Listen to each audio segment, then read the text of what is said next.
Opa, bom dia, boa tarde, boa noite. Eu estou muito feliz que você tenha se juntado a mim nesse propósito. E hoje nós vamos ler Jó do capítulo 8 ao capítulo 17. Bildade. Então Bildade de Suar respondeu: Até quando você vai falar desse modo? Suas palavras são um grande vendaval. Acaso Deus torce a justiça? Será que o Todo-Poderoso torce o que é direito? Quando seus filhos pecaram contra ele, ele os castigou pelo mal que fizeram. Mas se você procurar Deus e implorar junto ao Todo-Poderoso, se você for íntegro e puro, ele se levantará agora mesmo em seu favor e o reestabelecerá no lugar que por justiça cabe a você. O seu começo parecerá modesto, mas o seu futuro será de grande prosperidade. Pergunte às gerações anteriores e veja o que os seus pais aprenderam, pois nós nascemos ontem e não sabemos nada. Nossos dias na terra não passam de uma sombra. Acaso eles não o instruirão? Não lhe falarão? Não proferirão palavras vindas do entendimento? Poderá o papiro crescer senão no pântano? Sem água cresce o junco? Mal cresce e antes de ser colhido seca-se, mais depressa que qualquer grama. Esse é o destino de todo o que se esquece de Deus. Assim perece a esperança dos ímpios. Aquilo em que ele confia é frágil, aquilo em que se apoia é uma teia de aranha. Encosta-se em sua teia, mas ela cede. Agarra-se a ela, mas ela não aguenta. Ele é como uma planta bem regada ao brilho do sol, espalhando seus brotos pelo jardim. Entrelaça as raízes em torno de um monte de pedras e procura um lugar entre as rochas. Mas quando é arrancada do seu lugar, este a rejeita e diz: Nunca a vi. Esse é o fim da sua vida, e do solo brotam outras plantas. Pois o certo é que Deus não rejeita o íntegro e não fortalece as mãos dos que fazem o mal. Mas quanto a você, ele encherá de riso a sua boca e de brados de alegria os seus lábios. Seus inimigos se vestirão de vergonha, e as tendas dos ímpios não mais existirão. Capítulo 9. Jó. Então Jó respondeu: Bem sei que isso é verdade, mas como pode o mortal ser justo diante de Deus? Ainda que quisesse discutir com ele, não conseguiria argumentar nenhuma vez em 1000. Sua sabedoria é profunda, seu poder é imenso. Quem tentou resistir-lhe saiu ileso. Ele transporta montanhas sem que elas o saibam, e em sua ira as põe de cabeça para baixo, sacode a terra e a tira do lugar, e faz suas colunas tremerem. Fala com o sol e ele não brilha. Ele veda e esconde a luz das estrelas. Só ele estende os céus e anda sobre as ondas do mar. Ele é o criador da Ursa e do Órion, das Pleiades e das constelações do sul. Realiza maravilhas que não se pode perscrutar, milagres incontáveis. Quando passa por mim, não posso vê-lo. Se passa junto de mim, não o percebo. Se ele apanha algo, quem pode pará-lo? Quem pode dizer-lhe: O que fazes? Deus não refreia a sua ira. Até o séquito de Raabe encolheu-se diante dos seus pés. Como então poderei eu discutir com ele? Como achar palavras para com ele argumentar? Embora inocente, eu seria incapaz de responder-lhe. Poderia apenas implorar misericórdia ao meu juiz. Mesmo que eu o chamasse e ele me respondesse, não creio que me daria ouvidos. Ele me esmagaria com uma tempestade e sem motivo multiplicaria minhas feridas. Não me permitiria recuperar o fôlego, mas me engolfaria em agruras. Recorrer à força? Ele é mais poderoso. Ao tribunal? Quem o intimará? Mesmo sendo eu inocente, minha boca me condenaria. Se eu fosse íntegro, ela me declararia culpado. Conquanto eu seja íntegro, já não me importo comigo. Despreza minha própria vida. É tudo a mesma coisa. Por isso digo, ele destrói tanto o íntegro como o ímpio. Quando um flagelo causa morte repentina, ele zomba do desespero dos inocentes. Quando um país cai nas mãos dos ímpios, ele vê dos olhos de seus juízes. Se não é ele, quem é então? Meus dias correm mais velozes que um atleta. Eles voam sem um vislumbre de alegria. Passam como barcos de papiro, como águias que mergulham sobre as presas. Se eu disser, vou esquecer a minha queixa, vou mudar o meu semblante e sorrir, ainda assim me apavoro com todos os meus sofrimentos, pois sei que não me considerarás inocente. Uma vez que já fui considerado culpado, por que deveria eu lutar em vão? Mesmo que eu me lavasse com sabão e limpasse as minhas mãos com soda de lavadeira, tu me atirarias num poço de lodo, para que até as minhas roupas me detestassem. Ele não é homem como eu, para que eu lhe responda e nos enfrentemos em juízo. Se tão somente houvesse alguém para servir de árbitro entre nós, para impor as mãos sobre nós dois, alguém que afastasse de mim a vara de Deus, para que o seu terror não mais me assustasse, então eu falaria sem medo, mas não é esse o caso. Capítulo 10. Minha vida só me dá desgosto, por isso darei vazão à minha queixa e de alma amargurada me expressarei. Direi a Deus: não me condenes. Revela-me que acusações tens contra mim. Tens prazer em oprimir-me, em rejeitar a obra de tuas mãos enquanto sorris para o plano dos ímpios? Acaso tens olhos de carne? Enxergas como os mortais? Teus dias são como os de qualquer mortal? Os anos de tua vida são como os do homem?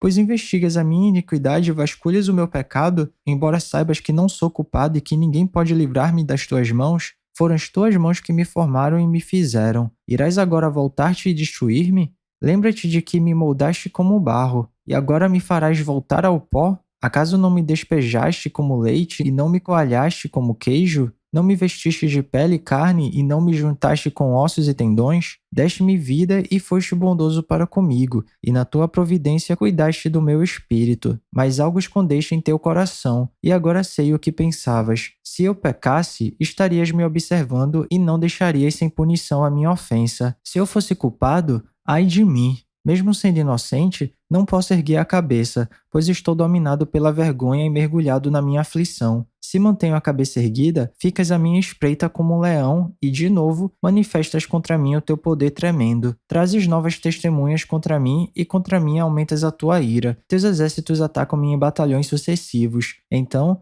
por que me fizeste sair do ventre? Eu preferia ter morrido antes que alguém pudesse ver-me. Se tão somente eu jamais tivesse existido, eu fosse levado direto do ventre para a sepultura. Já estariam no fim os meus poucos dias? Afasta-te de mim para que eu tenha um instante de alegria, antes que eu vá para o lugar do qual não há retorno, para a terra de sombras e densas trevas, para a terra tenebrosa como a noite, terra de trevas e de caos, onde até mesmo a luz é a escuridão.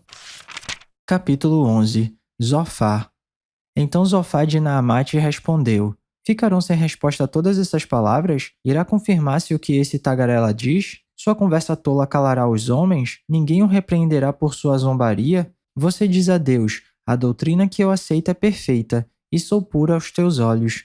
Ah, se Deus falasse com você, se contra você abrisse os lábios e revelasse os segredos da sabedoria, pois a verdadeira sabedoria é complexa. Fique sabendo que Deus esqueceu alguns dos seus pecados. Você consegue perscrutar os mistérios de Deus? Pode sondar os limites do Todo-Poderoso? São mais altos que os céus. O que você poderá fazer? São mais profundos que as profundezas. O que você poderá saber? Seu comprimento é maior que a terra e a sua largura é maior que o mar. Se ele ordena uma prisão e convoca o tribunal, quem poderá opor-se? Pois ele não identifica os enganadores e não reconhece a iniquidade logo que a vê? Mas o tolo só será sábio quando a cria do jumento selvagem nascer homem. Contudo, se você lhe consagrar o coração e estender as mãos para ele, se afastar das suas mãos o pecado e não permitir que a maldade habite em sua tenda, então você levantará o rosto sem envergonhar-se, será firme e destemido. Você esquecerá as suas desgraças, lembrando-as apenas como águas passadas. A vida será mais refulgente que o meio-dia,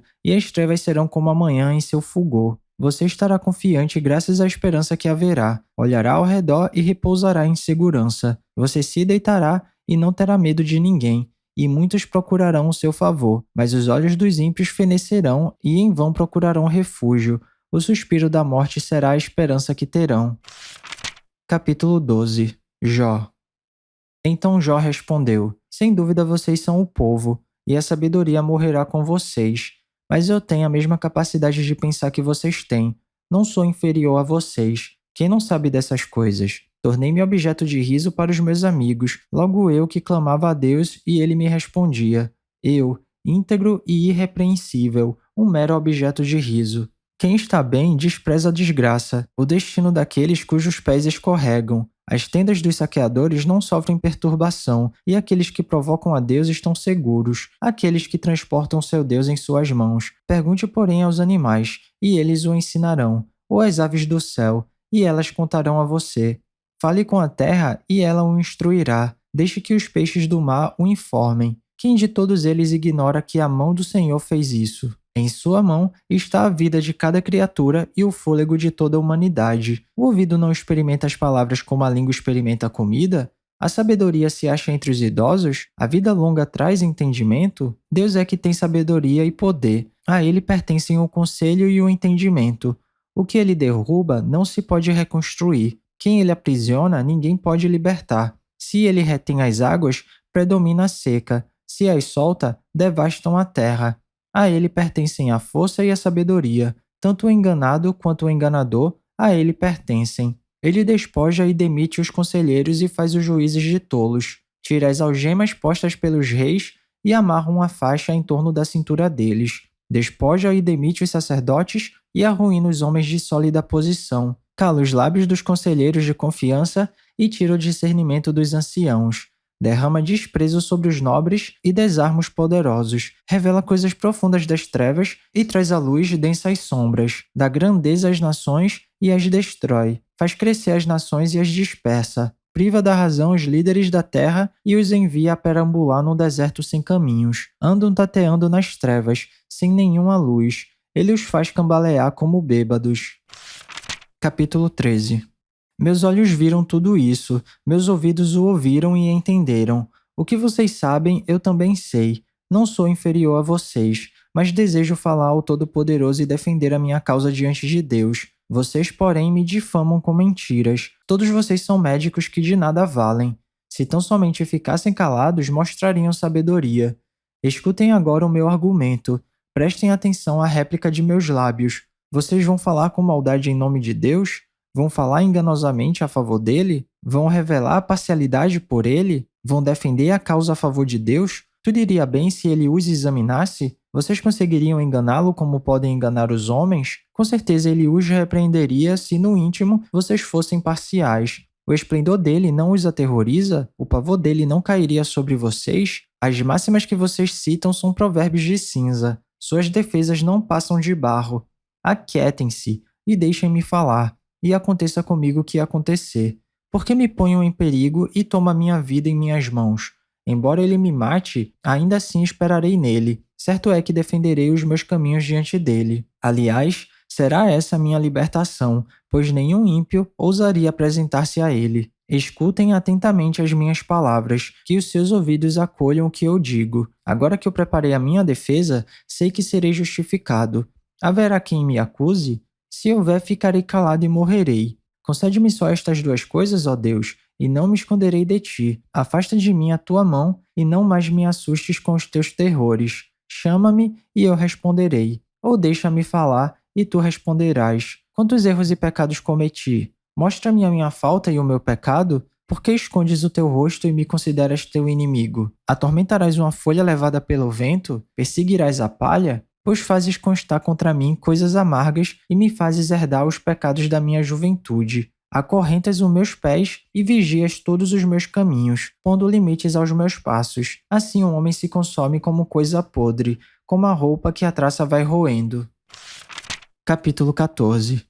O homem nascido de mulher vive pouco tempo e passa por muitas dificuldades. Brota como a flor e murcha. Vai-se como a sombra passageira. Não dura muito. Fixas o olhar no homem desses e o trarás à tua presença para julgamento? Quem pode extrair algo puro da impureza? Ninguém. Os dias do homem estão determinados. Tu decretaste o número de seus meses e estabeleceste limites que ele não pode ultrapassar. Por isso desvia dele o teu olhar e deixa-o até que ele cumpra o seu tempo como um trabalhador contratado. Para a árvore pelo menos há esperança. Se é cortada, torna a brotar, e os seus renovos vingam. Suas raízes poderão envelhecer no solo, e seu tronco morrerá no chão. Ainda assim, com o cheiro de água, ela brotará e dará ramos como se fosse uma muda plantada. Mas o homem morre, e morto permanece, dá o último suspiro e deixa de existir. Assim como a água do mar evapora e o leito do rio perde as águas e seca, assim o homem se deita e não se levanta. Até quando os céus já não existirem, os homens não acordarão e não serão despertados do seu sono. Se tão somente me escondesses na sepultura e me ocultasses até passar a tua ira, se tão somente me impusesses um prazo e depois te lembrasses de mim, quando o homem morre, acaso tornará a viver?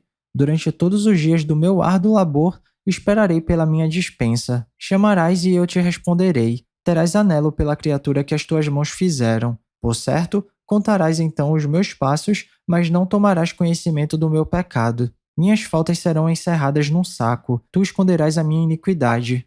Mas assim como a montanha sofre erosão e se desmorona e a rocha muda de lugar, e assim como a água desgasta as pedras e as torrentes arrastam terra, assim destróis a esperança do homem. Tu o subjugas de uma vez por todas, e ele se vai. Alteras a sua fisionomia e o mandas embora. Se honra os seus filhos, ele não fica sabendo. Se os humilham, ele não o vê. Só sente a dor do seu próprio corpo, só pranteia por si mesmo. Capítulo 15. Elifaz. Então Elifaz de Temã respondeu: Responderia o sábio com ideias vãs, ou encheria o estômago com o vento? Argumentaria com palavras inúteis, com discurso sem valor? Mas você sufoca a piedade e diminui a devoção a Deus. O seu pecado motiva a sua boca. Você adota a linguagem dos astutos. É a sua própria boca que o condena, e não a minha. Os seus próprios lábios depõem contra você. Será que você foi o primeiro a nascer? Acaso foi gerado antes das colinas? Você costuma ouvir o conselho secreto de Deus? Só a você pertence a sabedoria? O que você sabe que nós não sabemos? Que compreensão tem você que nós não temos? Temos do nosso lado homens de cabelos brancos, muitos mais velhos que o seu pai. Não bastam para você as condições divinas e as nossas palavras amáveis? Por que você se deixa levar pelo coração? E por que esse brilho nos seus olhos? Pois contra Deus é que você dirige a sua ira e despeja da sua boca essas palavras. Como o homem pode ser puro? Como pode ser justo quem nasce de mulher? Pois se nem nos seus santos Deus confia, e se nem os céus são puros aos seus olhos, quanto menos o homem, que é impuro e corrupto, e que bebe iniquidade como água. Escute-me, e eu explicarei para você. Vou dizer a você o que vi. O que os sábios declaram sem esconder o que receberam dos seus pais, a quem foi dada a terra e a mais ninguém. Nenhum estrangeiro passou entre eles. O ímpio sofre tormentos a vida toda, como também o homem cruel, nos poucos anos que lhes são reservados. Só ouve ruídos aterrorizantes. Quando se sente em paz, ladrões o atacam. Não tem esperança de escapar das trevas. Sente-se destinado ao fio da espada. Fica perambulando. É comida para os abutres. Sabe muito bem que logo virão sobre eles as trevas. A aflição e a angústia o apavoram e o dominam como um rei pronto para atacar, porque agitou os punhos contra Deus e desafiou o Todo-Poderoso, afrontando-o com arrogância, com um escudo grosso e resistente. Apesar de ter o rosto coberto de gordura e a cintura estufada de carne, habitará em cidades prestes a arruinar-se, em casas inabitáveis caindo aos pedaços. Nunca mais será rico, sua riqueza não durará, e os seus bens não se propagarão pela terra. Não poderá escapar das trevas, o fogo chamuscará os seus renovos e o sopro da boca de Deus o arrebatará. Que ele não se iluda em confiar no que não tem valor, pois não receberá como compensação. Terá completa paga antes do tempo, e os seus ramos não florescerão. Será como a vinha despojada de suas uvas verdes, como a oliveira que perdeu a sua floração, pois o companheirismo dos ímpios nada lhe trará, e o fogo devorará as tendas dos que gostam de subornar. Eles concebem maldade e dão à luz a iniquidade. Seu ventre gera engano. Capítulo 16. Jó. Então Jó respondeu: Já ouvi muitas palavras como essas. Pobres consoladores são vocês todos. Esses discursos inúteis nunca terminarão? E você, o que leva a continuar discutindo? Bem que eu poderia falar como vocês, se estivessem em seu lugar. Eu poderia condená-los com belos discursos e menear a cabeça contra vocês, mas a minha boca procuraria encorajá-los. A consolação dos meus lábios daria alívio para vocês. Contudo, se falo, a minha dor não se alivia. Se me calo, ela não desaparece. Sem dúvida, ó Deus, tu me esgotaste as forças. Deste fim a toda a minha família, tu me deixaste deprimido. O que é uma testemunha disso? A minha magreza se levanta e depõe contra mim. Deus em sua ira ataca-me e faz-me em pedaços, e range os dentes contra mim. Meus inimigos fitam-me com olhar ferino. Os homens abrem sua boca contra mim, esmurram meu rosto com zombaria e se unem contra mim. Deus fez-me cair nas mãos dos ímpios e atirou-me nas garras dos maus. Eu estava tranquilo, mas ele me arrebentou. Agarrou-me pelo pescoço e esmagou-me. Fez de mim o seu alvo. Seus flecheiros me cercam. Ele trespassou sem dó os meus rins e derramou na terra minha bilis. Lança-se sobre mim uma e outra vez. Ataca-me como um guerreiro. Costurei veste de lamento sobre a minha pele e enterrei a minha testa no pó. Meu rosto está rubro de tanto eu chorar, e sombras densas circundam os meus olhos, apesar de não haver violência em minhas mãos e de ser pura a minha oração. Ó terra, não cubra o meu sangue, não haja lugar de repouso para o meu clamor. Saibam que agora mesmo a minha testemunha está nos céus, nas alturas está o meu advogado. O meu intercessor é meu amigo. Quando diante de Deus correm lágrimas dos meus olhos, ele defende a causa do homem perante Deus, como quem defende a causa de um amigo. Pois mais alguns anos apenas e farei a viagem sem retorno. Capítulo 17. Meu espírito está quebrantado, os meus dias se encurtam, a sepultura me espera. A verdade é que zombadores me rodeiam e tenho que ficar olhando a sua hostilidade. Dá-me, ó Deus, a garantia que exiges, quem, se não tu, me dará segurança? Fechaste as mentes deles para o entendimento e com isso não os deixarás triunfar. Se alguém denunciar aos seus amigos por recompensa, os olhos dos filhos dele fraquejarão. Mas de mim Deus fez um provérbio para todos, um homem em cujo rosto os outros cospem. Meus olhos se turvam de tristeza, o meu corpo não passa de uma sombra. Os íntegros ficam atônitos em face disso, e os inocentes se levantam contra os ímpios. Mas os justos se manterão firmes em seus caminhos, e os homens de mãos puras se tornarão cada vez mais fortes. Venham, porém, vocês todos e façam nova tentativa, não acharei nenhum sábio entre vocês. Foram-se os meus dias, os meus planos fracassaram, como também os desejos do meu coração. Andam querendo tornar a noite em dia. Ante a aproximação das trevas dizem, vem chegando a luz. Ora, se o único lar pelo qual espero é a sepultura, se estendo a minha cama nas trevas, se diga a corrupção moral, você é o meu pai, e se aos vermes digo, vocês são minha mãe e minha irmã, onde está então minha esperança? Quem poderá ver alguma esperança para mim? Descerá ela às portas do Sheol? Desceremos juntos ao pó?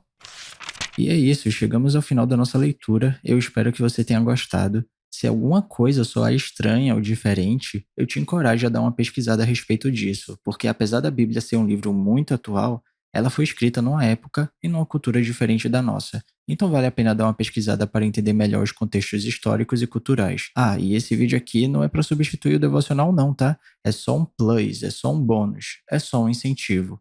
Continue tendo seu tempo especial com Deus e se alguma palavra tocar seu coração e se você quiser compartilhar comigo aqui nos comentários, fica à vontade que eu vou ficar muito feliz de ler. Não se esquece de ativar as notificações do canal para não perder nenhum vídeo e tamo junto. Cheirinho no coçarão, que Papai do Céu abençoe e até amanhã.